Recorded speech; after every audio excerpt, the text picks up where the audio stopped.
शेषार्यवंशकलशोधरिभूर्णचन्द्रम् श्रीमन्नृसिंहगुरुवर्यवराभ्यभृङ्गम् श्रीमन्ननन्तगुरुवर्यसुतम् गुणाब्धिम् सम्पत्कुमारगुरुवर्यमहम् प्रपद्ये वसुरे वसुरम् देवम् कंसचाणूरमर्दनम् देवकी परमानन्दम् कृष्णम् वन्दे जगद्गुरुम्.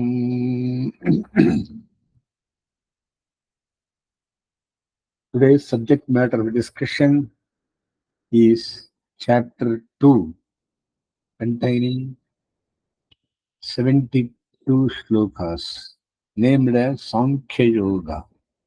Sankhya Yoga refers to study of Atma.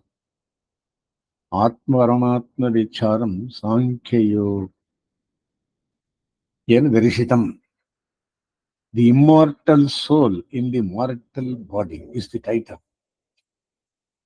The dejection of Arjuna continues in the 10 stanzas of this chapter also. The warring factions of the Pandavas and the Kauravas stand pitted against each other at the Kurukshetra battlefield. See, Krishna's charioteer to Arjuna placed his chariot between the two armies in front of Bhishma, Drona, at the sight of his Acharya, the trainer, and other relatives in the opposite camp. Arjuna started trembling with fickle mind. He grieved as to what joy he would derive through slaying the sons of Dhritarashtra.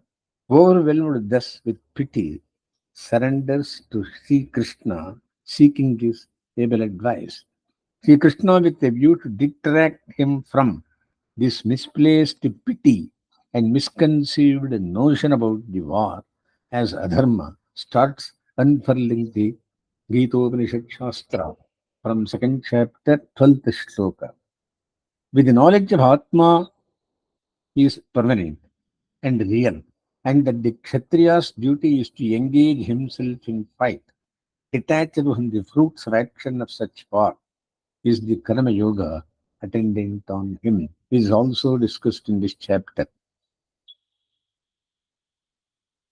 Under this pretext, Sri Krishna cajoles all those who are buried deep in the distress of samsara not to shy away from one's own pranashtama dharma.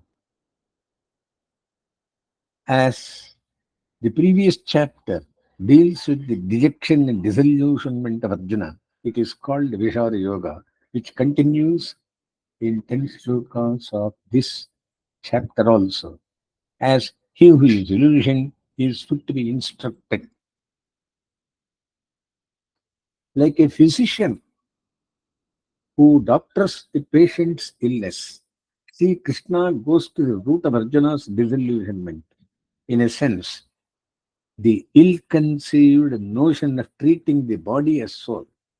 Arjuna felt that by slaying the body of Bhishma, his Atman would be destroyed forever. Therefore, Sri Krishna deals with the permanence of the soul in the first 30 slokas of the second chapter. The next 8 slokas tell us about Kshatriya Dharma narrated by Krishna Paramatma.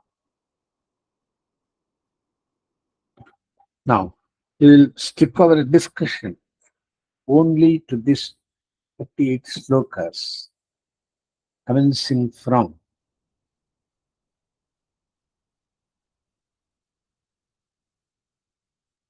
Arjuna. That is Sanjaya Vacha. When Arjuna sank thus to his seat in the chariot, Sri Krishna disapproved of his action and said, "What is the cause of that misplaced grief? Stand up for battle." Giving up the grief completely. This grief which has arisen at a critical juncture and which comes in men bereft of understanding, which is an impediment to attain heaven, which brings ill fame, is extremely despicable and which is engendered by weak-heartedness. Arjuna replies, not perceiving the good in the words of the Lord, It again overcomes with affection, compassion, and the fear arising out of mistaking non righteousness for righteousness, adharma to dharma. Arjuna says thus: those whom I should revere, namely Bhishma and Drona, how can I kill them? Allowing that I kill them. However, but they are attached to enjoyments. How can I enjoy those very pleasures which they are enjoying now, sitting in their places, since such enjoyment will be drenched in their blood?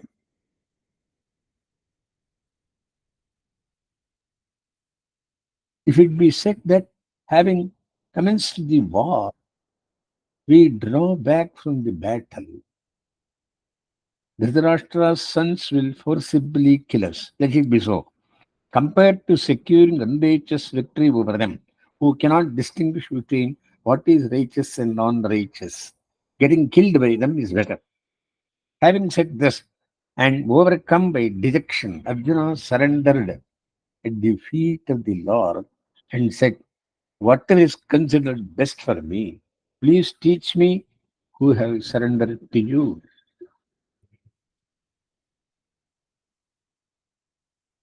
To Arjuna, who had surrendered to the Lord, having lost his courage due to love and pity in a wrong scenario, who, despite war being the highest duty of warriors, thought it to be unrighteous. Bhagavan, the Supreme Lord, introduced the subject of Vedanta Shastra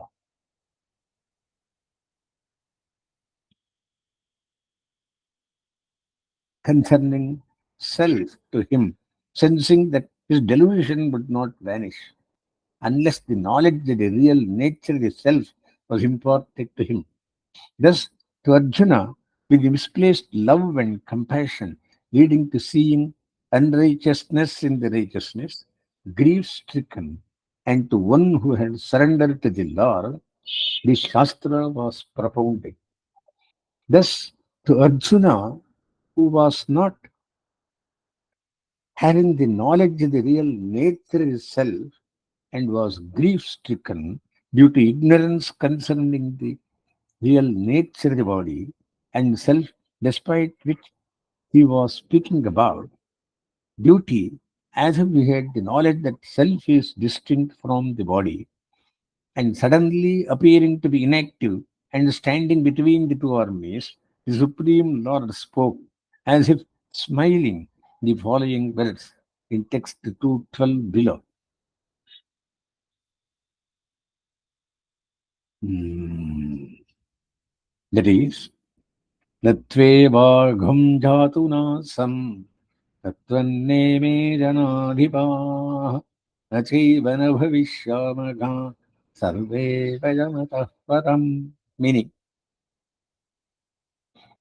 there never was a time I was not, right up to text 1866, Sarvadharman Parityajya Mamekam Sharanam Raja Aham Tva Sarvabhavebhyo Mokshayishyami Ma Shuchaha, declaring, I shall free you from all the sins, grieve not. The texts appearing in the middle of these propound the nature of self, Jivatma, and the supreme self, Paramatma, and the path is karma, knowledge, that is jnana, and bhakti, worshipful devotion, which comprise the means for achieving the highest spiritual goal. Gita Shastra commences with Natrevaham Jatanasam and ends with Mashuchaha. This is first 10 slokas or 11 slokas narrated by Krishna Paramatma to bring him out of his confusion.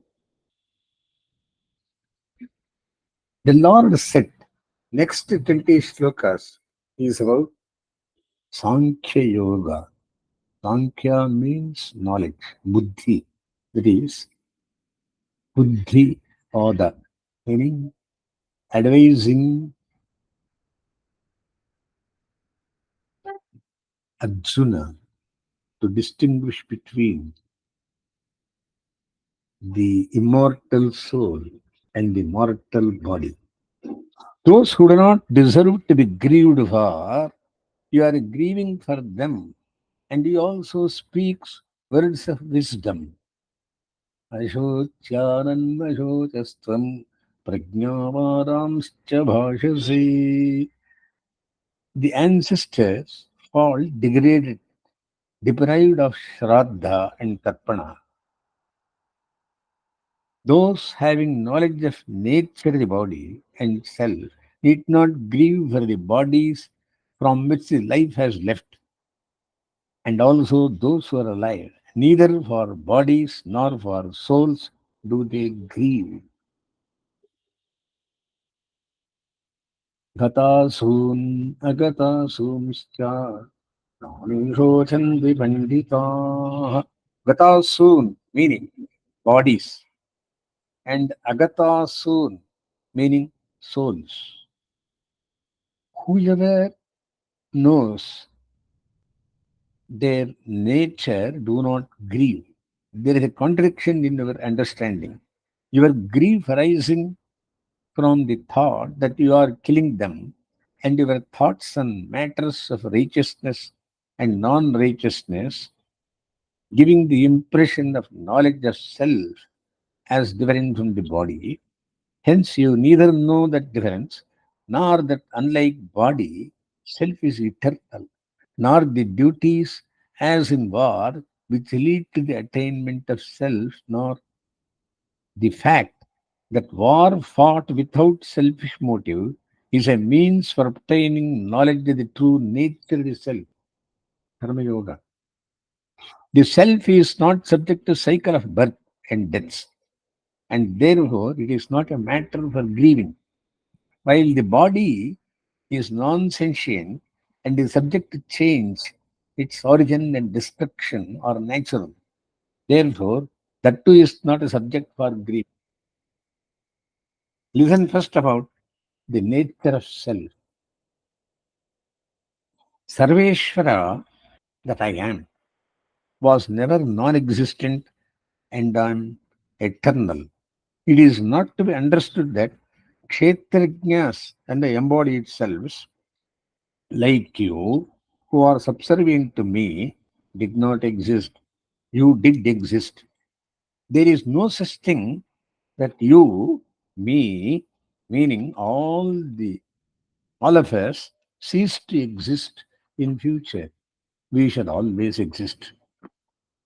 Just as me, the Supreme Self, and the Lord Eternal, so also Kshetrajñas or Jivas or embodied selves should be deemed to be eternal. That is immortal. From the foregoing, it is clear that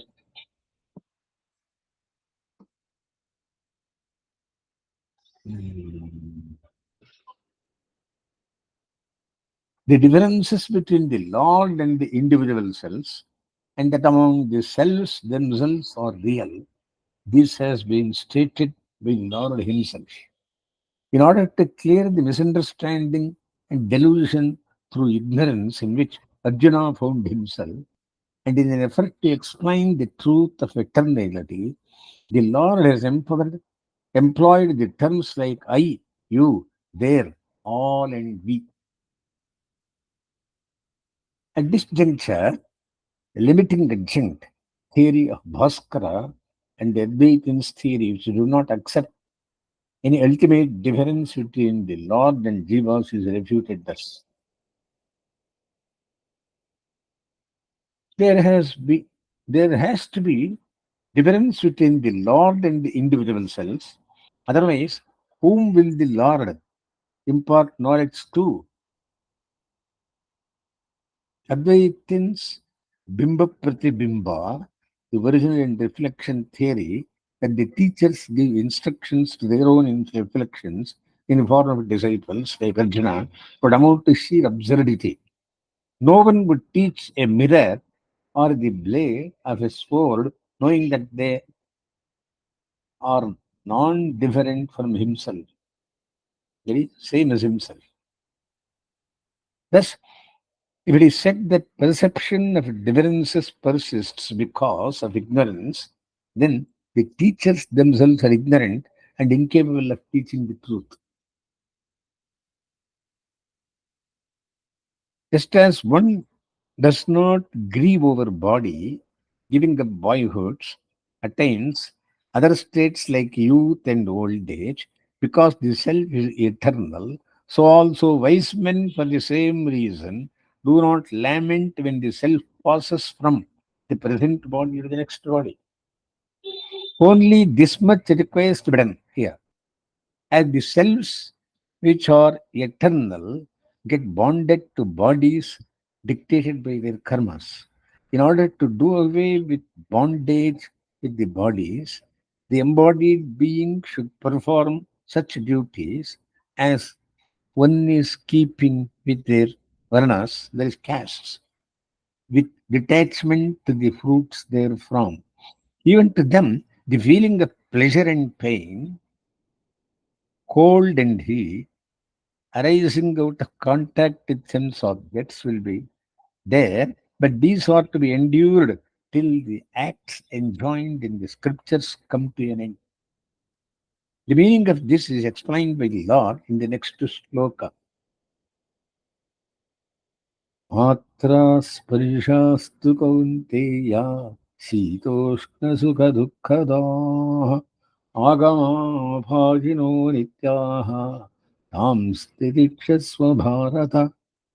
Sound, touch, form, taste, and smell are known as matras, and they are the effects of subtle elements known as tanmatras. The contact with these through ear and other sense objects produce feelings of pleasure and pain, heat and cold, and softness and hardness. The terms cold, heat are examples of other sensations also. Endure these bravely as they come and go, being transient. When the karmas causing such bondage get annihilated, this coming and going will stop. The Lord goes to explain as to why they should be endured. A courageous person is one who regards pain as inevitable, as pleasure, and goes on to perform his duties like war in keeping with this varna, not attached to its fruits, but with the goal of achieving the immortality. Unlike persons like you who cannot tolerate grief, that person who in war is not troubled by impact of weapons, soft or harsh contacts, he will achieve immortality. This is all that needs to be done. As the individual selves are immortal, such is the meaning. There is no ground for grief, as the selves are immortal and bodies get destroyed naturally. In text 2:11 it is stated, the wise men do not lament for dead, nor for the living. The meaning is elaborated by the Lord. The asat, that is body, has no existence, and the sat, that is jivatma, does not cease to be. The seers have correctly realized the truth by experiencing the final concerning body and self. The term final is used here as an analysis ends in conclusion. For the insentient body, there is no existence, being perishable, while imperishable self has existence as it is, as its real nature. Bhagavan Parashara has said, apart from conscious entity, there does not exist any group of things anywhere, anytime. Supreme reality is imperishable.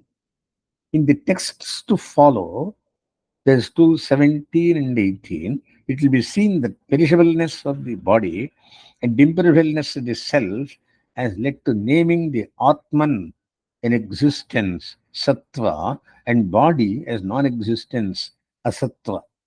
As Arjuna is under moha, that is delusion, about the true nature of body and self are perishable and imperishable, The text state, know that to be destructible.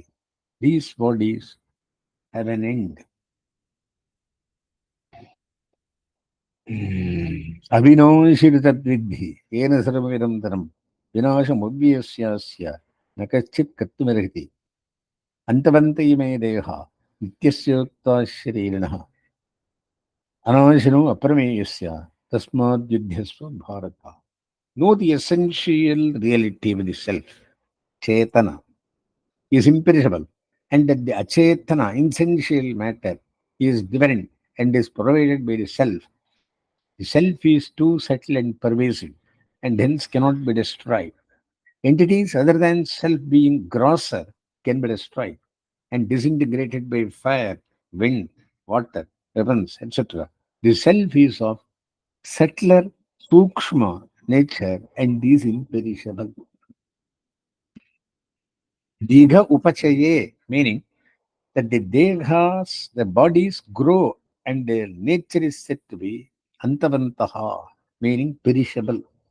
The bodies comprising conglomerated elements of Panchabhutas undergo the effects of karma. Brihadaranyogopaniषद says, with good deeds one becomes an auspicious embodiment. Bodies perish as the karmas end. Self is imperishable since it is not measurable, aprameya. It is not an object of knowledge, but a subject knower, as will be taught in text in 13.1, 13th chapter, first sloka, later. The body is the field, and him who knows it is the sage, referred to as knower of the field, the kshetra and kshetrajna. Self, which is not made of many elements, while body is, when referred to as the knower, means that which is other than the body, possessing an unchangeable form as the knower. One cannot separate it from the body.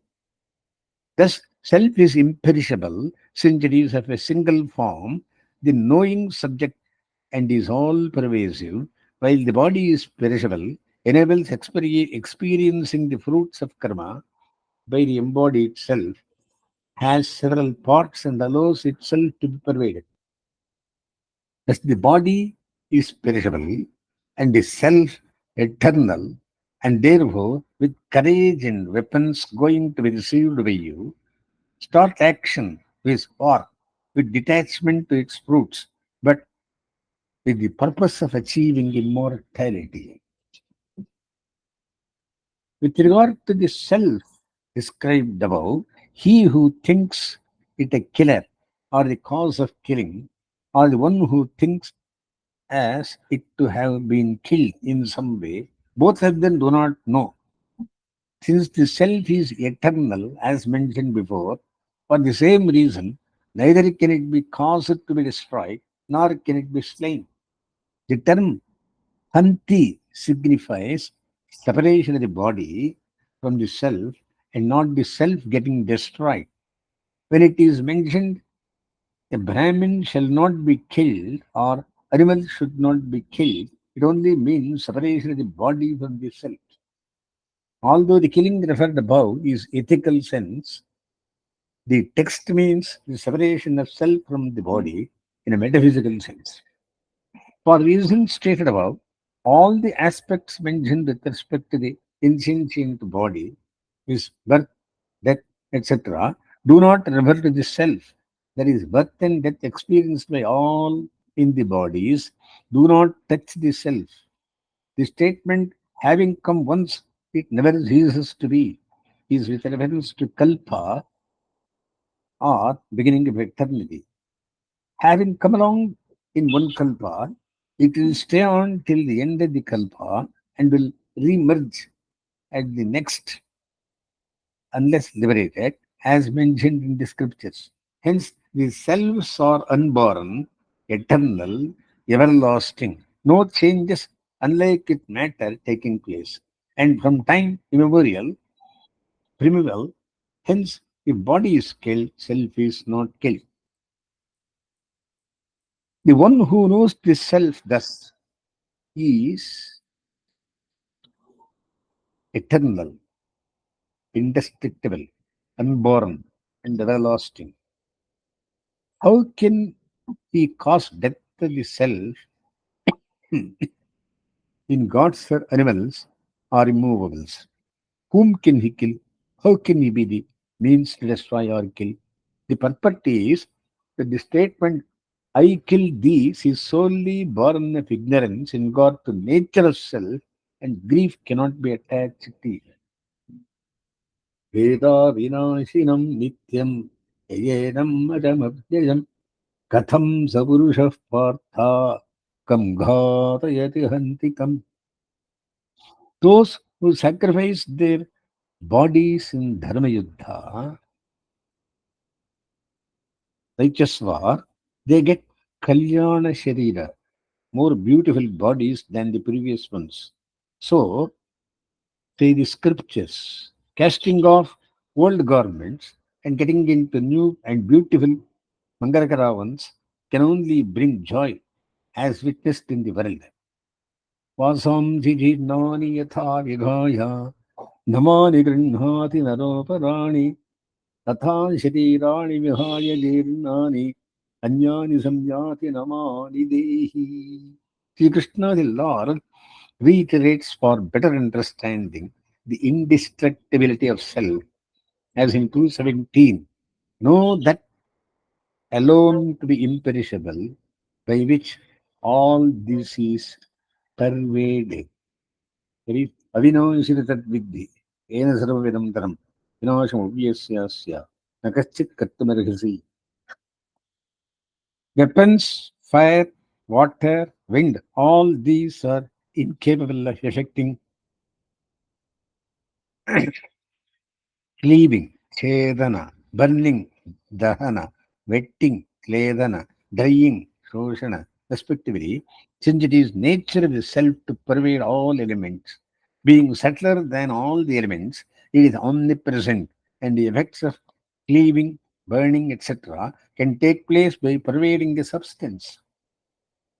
Hence, self is everlasting, unchangeable, immovable, and eternal.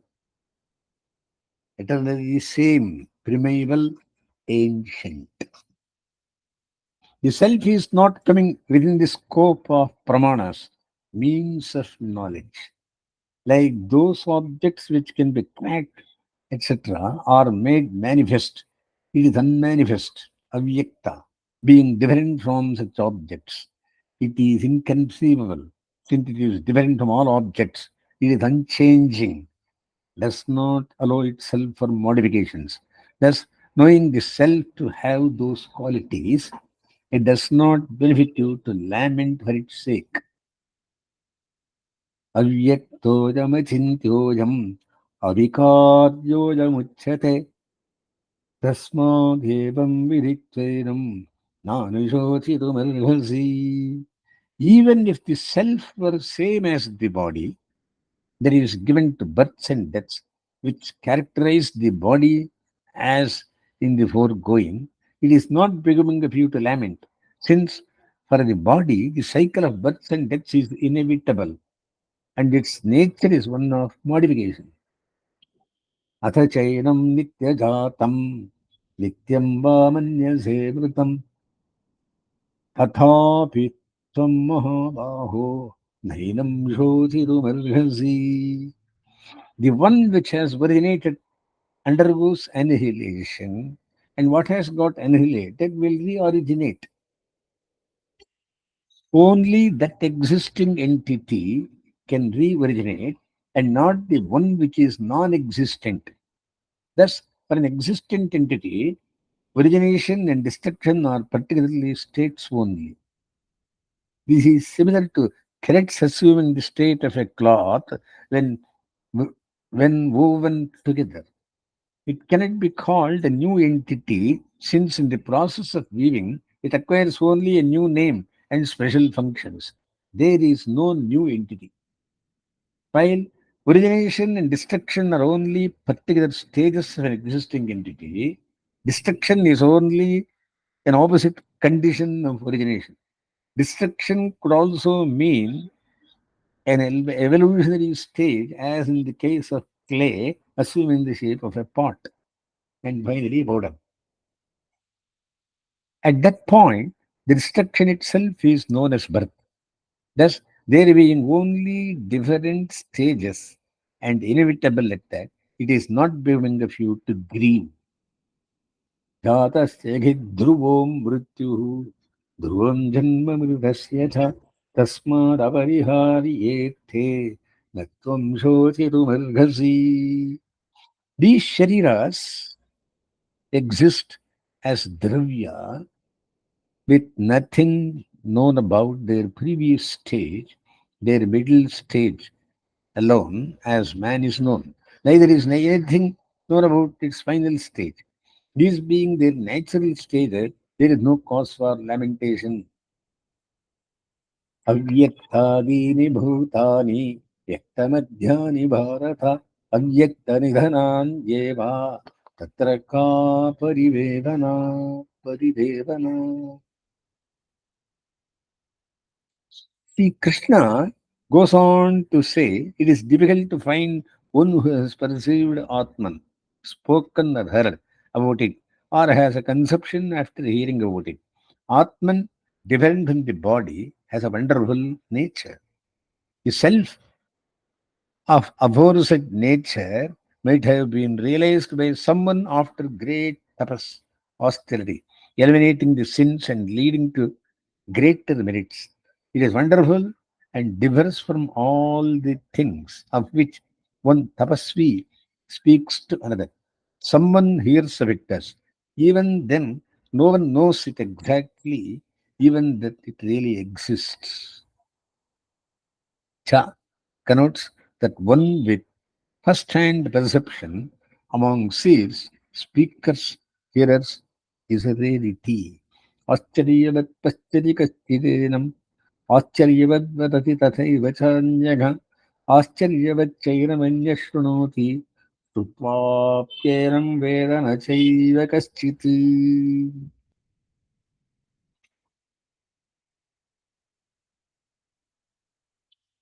देहि नित्यमवध्योऽयं देहे सर्वस्य भारत तस्मात् सर्वाणि भूतानि न त्वं शोचितुमर्हसि. Sarvasya means that even if the bodies of all beings like gods etc. are killed, the self within the body cannot be killed at all and eternally imperishable.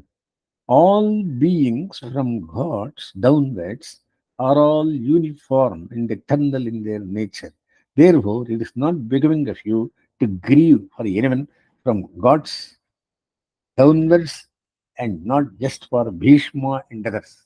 This finishes off Sankhya Yoga teaching. Next commences duties of a Kshatriya narrated in next eight slokas. Apart from this, although the present war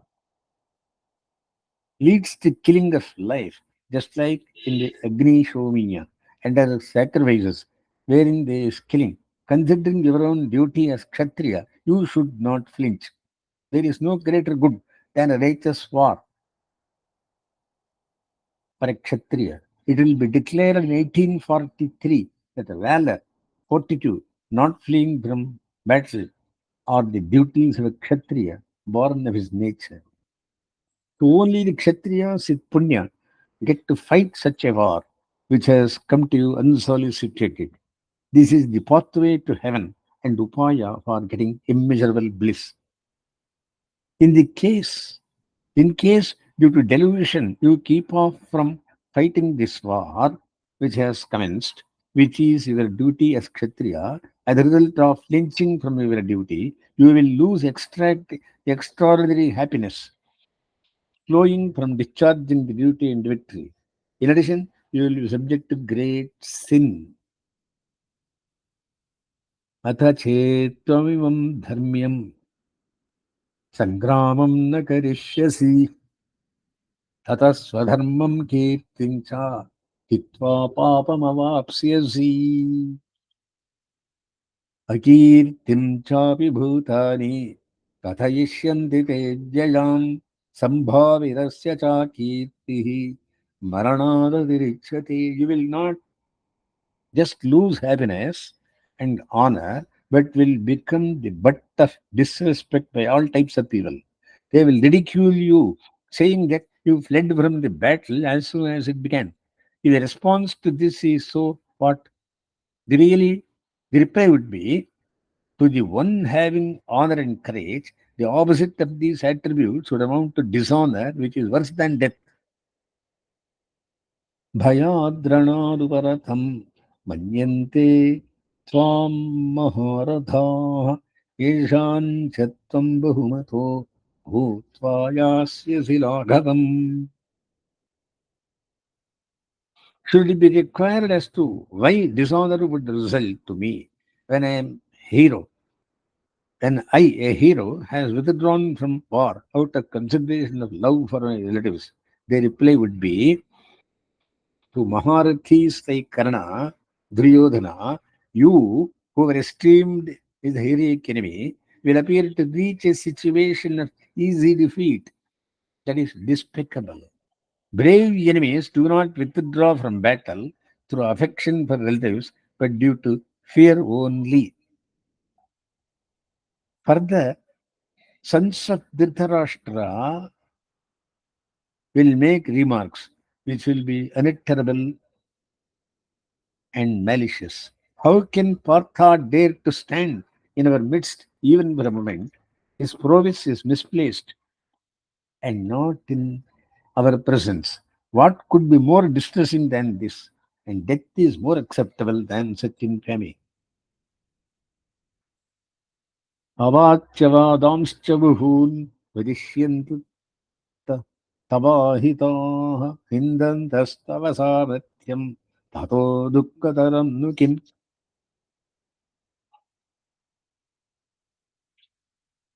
हतो वा प्राप्स्यसि स्वर्गम् जित्वा वा भोक्ष्यसे महीम् तस्मादुत्तिष्ठ कौन्तेय युद्धाय कृतनिश्चयः.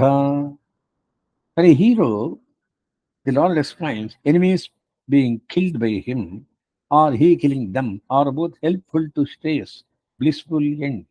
In a Dharma Yuddha, righteous war, getting killed by enemies leads to supreme bliss, or killing them will enable you to enjoy sovereignty of the earth.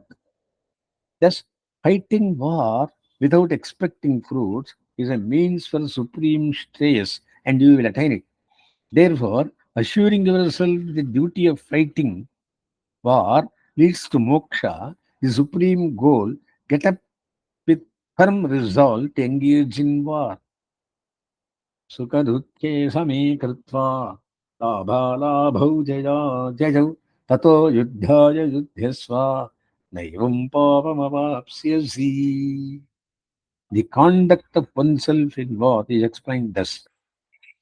Knowing the self, thus to be imperishable, different from the body, untouched by bodily aspects, free from pleasure and pain, gain and loss of wealth, victory and defeat, fight the war without expecting fruits, regarding it as your duty, not attaching, not attracting sin, you will be free from bondage of birth and death.